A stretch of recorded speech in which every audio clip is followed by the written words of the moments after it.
आप सभी भाई बहनों का आज की आध्यात्मिक कक्षा में बहुत बहुत स्वागत है। आज की चर्चा का विषय है आत्मा के 3 आवरण। आवरण को आप यहाँ 3 वस्त्रों से भी ले सकते हो, 3 परतों से भी ले सकते हो, या आसान शब्दों में आप यूं भी समझ सकते हो कि आत्मा के ऊपर 3 प्रकार के एक रुकावटें हैं। उसके ऊपर जो एक ढक जाता है ना, जैसे जैसे आप बल्ब के ऊपर कोई चीज को ढक दो तो उसकी रोशनी कमजोर पड़ जाती है, कम हो जाती है। इसी तरह आत्मा का जो अपना प्रकाश है, जो उसका ज्ञान है, यानी वो ज्ञान ढक जाता है या आवृत हो जाता है, या किसी भी प्रकार की बाधा आ जाती है, रुकावट आ जाती है। देखिए, आत्मा और परमात्मा का तो सजातीय संबंध है, क्योंकि दोनों ही शक्तियां चेतन कही गई हैं। जबकि माया जो कि जड़ है, माया जड़ का प्रभाव जब आत्मा पर पड़ जाता है तो फिर आत्मा का जो अपना ज्ञान का गुण है वो अचेत अवस्था में आने लगती है। यानी अचेत अवस्था का आने का अभिप्राय है कि मनुष्य जब जब भोगों में अधिक लिप्त होने लगता है तो फिर वो भोगों की जो एक जड़ता है। देखिए, प्रकृति के 3 गुण बताए जाते हैं ना, तमोगुण, रजोगुण और सतोगुण। तमोगुण की स्थिति अज्ञानता की ली जाती है, जड़ता से ली जाती है, कि उसमें अंधकार की स्थिति रहती है। यानी कि हमारा जो एक मूल आत्मा का ज्ञान होता है, वो देखिए ज्ञान समाप्त तो हो नहीं सकता, तो उसमें आवरण आ जाता है, यानी कि वो ढक जाता है। जैसे सूर्य के आगे जब काले बादल आ जाते हैं तो ऐसे रूप से सूर्य का प्रकाश ढक जाता है। देखिए, आपने इस बात का तो अनुभव अपने जीवन में अनेकों बार किया होगा कि जब जब सूर्य के आगे काले बादल आ जाते हैं तो फिर प्रकाश ढक जाता है, तो उस समय फिर हमारे आंखों के सामने थोड़ा धुंधलापन कह लो, या रोशनी की कमजोरी आने लगती है। यानी कि जितना प्रकाश पहले रहा होता है उसमें न्यूनता आ जाती है। यानी मनुष्य का जो अपना एक ज्ञान होता है वो अज्ञानता में बदल जाता है, यानी कि उसका ज्ञान की स्थिति रहती नहीं है। देखिए, जब मनुष्य को ये बोध रहता है कि ये प्रकृति के जितने भी भोग हैं ये तामसी है, ये अंततः हमें दुख देने वाले हैं, तो फिर मनुष्य परमात्मा की ओर अपना रुख करता है। देखिए, मैंने बताया ना, प्रकृति के 3 गुण है। पहला गुण तो अब आपको समझ में आ गया, ये तमोगुण का है, जो कि अज्ञानता लाता है, हमारे अंदर जड़ता लाता है, हमें अज्ञानता की स्थिति में ले आता है। तब ऐसी स्थिति में हमें परमात्मा का जो एक हमारा नित्य संबंध है उसकी विस्मृति आ जाती है। इसी तरह दूसरा प्रकृति का गुण है रजोगुण। रजोगुण के कारण हमारा जो एक मन है वो भोगों में अधिक लिप्त रहने लगता है। संसारी आकर्षण हमें अच्छे लगने लगते हैं। हमारे जीवन में इन्हीं संसारी आकर्षणों की प्राप्ति के लिए हमारा मन फिर इन अलग अलग भोग विषयों में विचरण करने लगता है। मनुष्य के 5 प्रकार के भोग बताए गए हैं: गंध, रस, रूप, स्पर्श और शब्द। क्योंकि हमारा आपका जो स्थूल शरीर है वो पृथ्वी, जल, अग्नि, वायु, आकाश का बना है।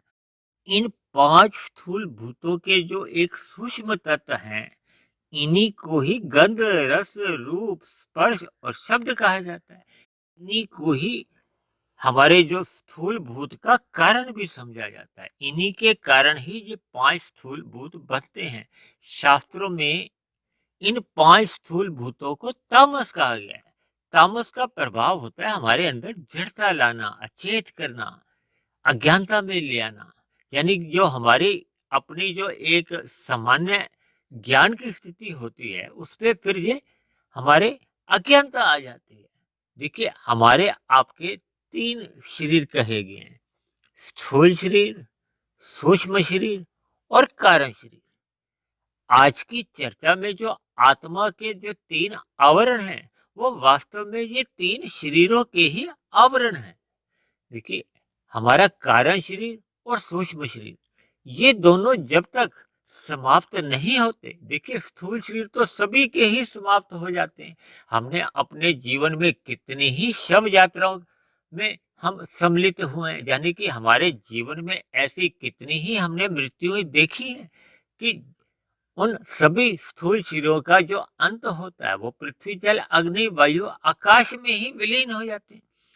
देखिए हम जितने भी एक स्थूल शरीर की जब मृत्यु हो जाती है उसको या तो दफना दिया जाता है या जला दिया जाता है और कहीं कहीं डुबो भी दिया जाता है, लेकिन इनका अर्थ यही लेना चाहिए कि ये स्थूल शरीर जो पांच तत्वों का बना था, ये इन्हीं पांच तत्वों में ही लीन हो जाता है। या दूसरे अर्थों में ये कहो कि ये जो स्थूल शरीर एक कार्य रूप में था वो अपने कारण में ही लीन हो जाता है। कारण क्या है उनके? वो सूक्ष्म तत्व गंध रस रूप स्पर्श और शब्द, यानी अपने स्थूल कार्य का जो अंत होता है वो अपने कारण रूप में ही विलीन होना माना जाता है। देखिए स्थूल शरीर के रहते रहते अगर हमारा सूक्ष्म शरीर और कारण शरीर समाप्त अगर हो जाता है, तब उस स्थिति में हमारी आत्मा मायातीत हो जाती है। मायातीत का अर्थ ही ये है कि अब ये जो माया प्रकृति के लिए कहा जाता है, माया से मतलब जो एक प्रकृति के जो तमोगुण रजोगुण और सतोगुण की जो तीन एक रस्सियां हैं या तीन हमारे जो एक आवरण है वो समाप्त हो जाते हैं। देखिए पृथ्वी जल अग्नि वायु आकाश का जो हमारा स्थूल शरीर था ये तो सभी के ही समाप्त हो जाते हैं, लेकिन जैसे ही ये समाप्त हो जाता है तो फिर हमारा सूक्ष्म शरीर और कारण शरीर आत्मा और परमात्मा के साथ फिर अपने बने हुए कर्माशय कहो या हमारे कारण शरीर में कर्माशय के साथ साथ संस्कार भी रहते हैं। इन पर हम पहले भी बहुत चर्चा कर चुके हैं। तो जैसी इन कर्माशय की कहो या संस्कारों की जो स्थिति होती है उसी के आधार पर फिर हम हमारी आत्मा को एक नया जन्म मिल जाता है। नया जन्म का अभिप्राय है कि 84 लाख प्रकार के जो स्थूल शरीर बने हुए हैं उनमें से किसी एक शरीर में वो हमारा सूक्ष्म शरीर और कारण शरीर आत्मा और परमात्मा के साथ फिर उस स्थूल शरीर का सृजन कर लेता है, या आसान शब्दों में कहो कि उस स्थूल शरीर में प्रवेश कर जाता है। यानी आत्मा के जो तीन आवरण हैं, एक आवरण तो देखिए हम सबका अपने आप ही समाप्त हो जाता है, लेकिन जब तक ये अन्य जो भीतर के जो हमारे सूक्ष्म शरीर और कारण शरीर के दो अन्य जो हमारे आवरण हैं वो अगर समाप्त नहीं होते तो फिर हमें पुनः से जो एक आवरण समाप्त हुआ था वो स्थूल शरीर का फिर मृत्यु के बाद एक नया आवरण फिर से मिल जाता है। यानी कि मनुष्य की आत्मा कहो या जीवात्मा कहो, यानी आत्मा के ऊपर ये तीन आवरण सदा बने रहते हैं जब तक मनुष्य या आत्मा मायातीत नहीं होती। देखिए अभी हमने बताया कि आपका हमारा जो स्थूल शरीर है उसमें तमोगुण की प्रधानता रहती है। इसी तरह हमारा जो सूक्ष्म शरीर है जिसमें पांच ज्ञानेंद्रियां होती हैं, पांच कर्मेंद्रियां होती हैं, एक मन और एक बुद्धि, ये बन जाते हैं 12 तत्व। और पांच हमारे तन्मात्राएं गिनी जाती हैं, उनको कहीं कहीं प्राण भी कहा जाता है। यह हमारे सूक्ष्म जो भोगों के जो विषय हैं उन पांचों को भी ले लिया जाता है। यानी कुल मिलाकर आपका और हमारा जो सूक्ष्म शरीर है वो 17 तत्वों का माना जाता है। और इसी तरह जो हमारा कारण शरीर है जिसमें हम मनुष्य योनि में जितने भी कर्म सकाम भाव से करते हैं, चाहे वो पाप कर्म होते हैं चाहे वो पुण्य कर्म होते हैं, पाप कर्म जब होते हैं या पुण्य कर्म होते हैं, उन दोनों ही स्थितियों में हमारे कारण शरीर में ही संस्कार बनते हैं, स्वभाव बनता है।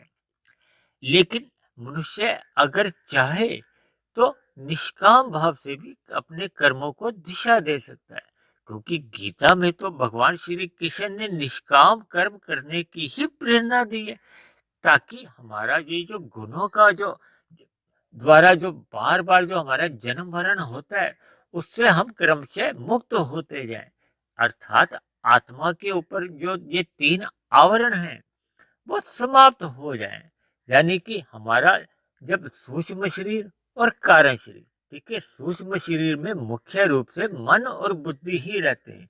ये मन और बुद्धि द्वारा ही हमारे जो स्थूल शरीर की इंद्रियां हैं, जो इनको गोलक कहा जाता है, जबकि हमारे सूक्ष्म शरीर में इन गोलकों को जो शक्ति देते हैं वो हमारी 5 ज्ञानेंद्रियां होती हैं और 5 कर्मेंद्रियां होती हैं। 5 ज्ञानेंद्रियों द्वारा हम 5 विषयों का सुख भोगते हैं और 5 कर्मेंद्रियों द्वारा हम कर्म करते हैं। यानी कि हमारा स्थूल शरीर की जो एक स्थूल गोलकें हैं, उनके द्वारा ये कर्म किए जाते हैं इन 5 विषयों का सुख भोगने के लिए। लेकिन मनुष्य योनि में ही परमात्मा द्वारा एक अवसर दिया जाता है कि हम परमात्मा की साधना करते हुए, यानी कि प्रकृति के भोगों से विमुख होते हुए या प्रकृति के भोगों से वैराग्य रखते हुए ज्ञानमय स्थिति में लौटेंगे। जैसे जैसे हमारा ये माया का आवरण, यानी कि हम ज्ञान की स्थिति में सहज ही आने लगेंगे, तो आत्मा का तो पहले का ही स्वभाव है, क्योंकि आत्मा भी चेतन है और परमात्मा भी चेतन है। हालांकि परमात्मा को परम चेतन कहा जाता है। परम चेतन शब्द केवल एक सत्ता के लिए आता है, जबकि आत्मा तो अनंत है।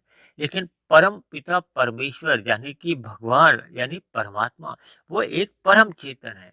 यानी चेतन और परम चेतन में तो सजातीय संबंध है।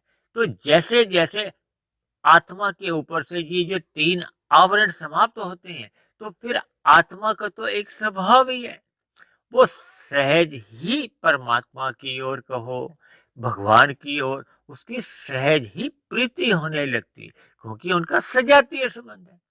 देखिए, जैसे हम चाय बनाते हैं तो जल को हम अग्नि के संपर्क में लाते हैं, तभी उसमें अग्नि का गुण आने लगता है, प्रभाव पड़ जाता है और पानी में उछाल मतलब गर्माहट आ जाती है, उबलने लगता है।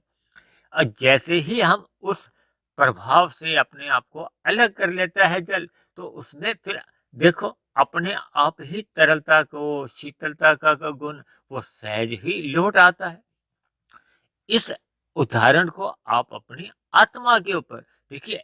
प्रकृति के 3 गुण अभी बताए, तमोगुण, रजोगुण और सतोगुण। तमोगुण से 10 गुना अच्छा रजोगुण कहा गया है, रजोगुण से भी 10 गुना अच्छा सतोगुण कहा है। इनको 1, 10 और 100 के अंकों से भी मैंने अपनी सभी जितनी भी मेरी चर्चाएं अब तक हुई हैं, मैंने इनको तमोगुण को 1 माना है, रजोगुण को मैंने 10 माना है और सतोगुण को मैंने 100 माना है। जैसे कि अंकों से ही आप समझ सकते हो कि 1 के सिक्के से 10 के नोट की महत्ता अधिक मानी जाती है, 10 के नोट से 100 रुपए की महत्ता अधिक मानी जाती है आर्थिक दृष्टिकोण से। इसी तरह ये आप अंकों से भी देखिए इन गुणों की महत्ता को समझ सकते हैं कि तमोगुण से अच्छा रजोगुण है, रजोगुण से अच्छा सतोगुण है। देखिए, इसको इस तरह भी आप ले सकते हो कि जब हम अपने सुख के लिए अन्य मनुष्यों का साथ छल कपट करते हैं, छीना झपटी करते हैं, तो वो हम तमोगुण की स्थिति में आ जाते हैं। जब हम अपने भोगों के लिए स्वयं कर्म करते हैं, धर्मानुसार कर्म करते हैं, अन्य जीवों को तंग नहीं करते, तो हम रजोगुण में आ जाते हैं। जब हम रजोगुण में रहते हुए कर्म तो करते हैं, लेकिन पहले अन्य जीवों का ध्यान रखते हैं, यानी अन्य जीवों को भी भोजन मिले या अन्य जीवों की भी आवश्यकताओं की पूर्ति हो, तो फिर हम सतोगुण की स्थिति में आ जाते हैं। यानी कि हम अन्य जीवों पर परोपकार कह लो, दान कह लो या किसी भी कारण से हम अन्य जीवों की सहायता करते हैं, तो मनुष्य फिर सतोगुण की स्थिति में आ जाता है। देखिए, अन्य मनुष्यों की सहायता तो हम तभी करते हैं ना जब हमें भोगों में अधिक रुचि नहीं होती। जब मनुष्य की अगर भोगों में ही रुचि बनी रहती है, तो फिर ऐसे में मनुष्य परोपकार के कार्य नहीं करता, वो स्वयं भी भोगता है, फिर उन पदार्थों का संग्रह करने लगता है, और संग्रह करने से फिर अंतोगत्वा फिर हम तमोगुण में गिर जाते हैं। यानी कि ये तमोगुण, रजोगुण और सतोगुण की जो तीन स्थितियां हैं, इनको भी आप तीन आवरण कह सकते हो। इन तीन शरीरों को भी हम आवरण कह सकते हैं। हालांकि रजोगुण प्रत्यक्ष रूप से हमें नहीं बांधता, लेकिन रजोगुण में स्थित रहने के कारण, यानी कि भोगों में जब मर्यादा से अधिक मनुष्य लिप्त रहता है, यानी कि रजोगुण उसका जब बढ़ जाता है, तभी उसका फिर तमोगुण का संग होने लगता है। इसीलिए तमोगुण और रजोगुण का पड़ोसी भी कहा जाता है, यानी कि बार बार तमोगुण का संग रजोगुण के कारण ही होता है, जो कि एक मुख्य रूप से हमारा बंधन का कारण होता है। देखिए, मनुष्य से नीचे की जोनियां तो मनुष्य को तभी मिलती है ना, जब मनुष्य का संचित कर्मों में पाप कर्मों का, यानी कि तमोगुण अधिक बढ़ जाता है। तो नीचे की जोनियों में तो तमोगुण का ही अधिक क्षय होता है, जबकि मनुष्य योनि में हम जितना अधिक सतोगुण बढ़ा लेते हैं, वही हमारी आध्यात्मिक यात्रा है। क्योंकि सतोगुण में स्थित रहने से ही फिर हम विशुद्ध सतोगुण, यानी कि परमात्मा की ओर सम्मुख होते हैं। अगर मनुष्य सतोगुण में ही नहीं अपने आप को ला पाता, तो फिर परमात्मा की स्मृति या परमात्मा की याद या परमात्मा से प्रीति होना तो असंभव सा रहता है। क्योंकि रजोगुण में रहते हुए तो भोगों में ही रुचि बनी रहती है, और इन्हीं भोगों की रुचि के कारण मनुष्य तमोगुण में गिरता रहता है। इसलिए मिले हुए मनुष्य योनि के जन्म में हम जितना अधिक सतोगुण का संग करते जाते हैं, उतना ही हमारे ये जो तीन आवरण हैं या गुणों का जो प्रभाव है, वो कमजोर पड़ने लगता है। और जैसे जैसे मनुष्य सतोगुण से विशुद्ध सतोगुण, यानी कि परमात्मा की ओर सम्मुख होता जाता है, तो वैसे वैसे उसका फिर तमोगुण मल रूप का पूर्ण रूप से समाप्त हो जाता है। और रजोगुण भी जो मल रूप में होता है, यानी कि केवल स्थूल शरीर की आवश्यकताओं के लिए ही धर्मानुसार मनुष्य अगर कर्म करता है, तो फिर रजोगुण उसको बांधता नहीं है, वो भी फिर सतोगुण के साथ उसका सहायक बन जाता है। यानी कि हम परमात्मा के मार्ग पर जितना जितना अग्रसर होते जाते हैं, तो ये तीन गुणों का प्रभाव कहो या तीन आवरण का कहो या हमारे ये तीन शरीरों का, जैसे जैसे हम इन आवरणों को दूर करते हैं, कमजोर करते जाते हैं, और एक दिन ऐसी स्थिति आ जाती है जब मनुष्य के ये सूक्ष्म शरीर और कारण शरीर स्थूल शरीर के रहते रहते ही समाप्त हो जाते हैं, तो फिर मनुष्य मायातीत हो जाता है। यानी कि स्थूल शरीर के मरने के बाद उसको मोक्ष की प्राप्ति मिलती है, फिर वो परमात्मा के ज्ञान में, आनंद में ही विचरण करता है। तो आप सभी भाई बहनों से मेरी विनती है कि मिले हुए जीवन, यानी कि मनुष्य जीवन में हम जितना अधिक सत्संग करते जाएंगे, हमारा सतोगुण भी बढ़ेगा, परमात्मा से प्रीति भी होने लगेगी, और रजोगुण भी मर्यादा में रहेगा, और तमोगुण का जो मल रूपी हमारा जो मैल है, आवरण है, वो पूर्ण रूप से समाप्त होता जाएगा। आप सभी मनुष्यों के भी मिले हुए जीवन में ही ये आत्मा की जो तीन आवरण है मल रूपी, ये समाप्त होते जाएं। इन्हीं शुभ कामनाओं के साथ आज की चर्चा को हम यही विश्राम देते हैं। आप किसी भाई बहन का कोई प्रश्न हो, कोई बात समझ में नहीं आई हो, या आपका कोई सुझाव हो, कोई आपत्ति हो, तो आप नीचे जाकर कमेंट्स बॉक्स पर जाकर आप उसको लिख सकते हैं। और यदि मेरे बने हुए वीडियो आपको अच्छे लगते हैं, आपके जीवन में सकारात्मक परिवर्तन आने लगे हों, आपकी दिनचर्या सतोगुनी बन गई हो, तो मेरी आपसे विनती है कि आप मेरे इस आध्यात्मिक ज्ञानात्मक चैनल को स्वयं भी सब्सक्राइब करें, व अन्य जिज्ञासु भाई बहनों को भी इस आध्यात्मिक ज्ञानात्मक चैनल से जोड़ने का प्रयास करें। तो कल फिर मिलते हैं एक नए विषय को लेकर, एक नए संदेश के साथ। तब तक आप सभी भाई बहनों का बहुत बहुत धन्यवाद।